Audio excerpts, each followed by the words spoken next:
Del 25 al 28 d'abril, Alimentària tornarà a ser el centre de negocis internacional per a tots els professionals de la indústria de l'alimentació, les begudes i la gastronomia.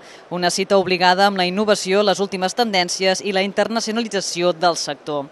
El president de la Generalitat de Catalunya, Carles Puigdemont, acompanyat de la consellera d'Agricultura, Ramaderia, Pesca i Alimentació, Meritxell Serret, ha donat avui el tret de sortida a aquest certamen, que enguany celebra el seu 40è aniversari.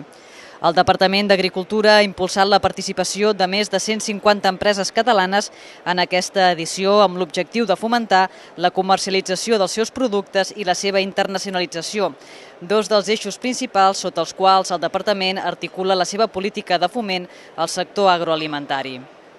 Fira Alimentària és, sens dubte, el millor aparador que tenim actualment a nivell català i fins i tot estatal de l'estat espanyol per posar el nostre sector agroalimentari i projectar-lo al món.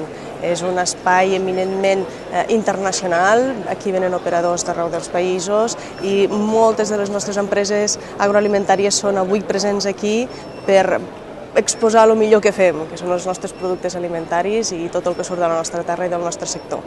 Catalunya té en l'agroindústria no només un dels sectors més importants de l'economia, sinó també un dels àmbits amb major oportunitat de creixement.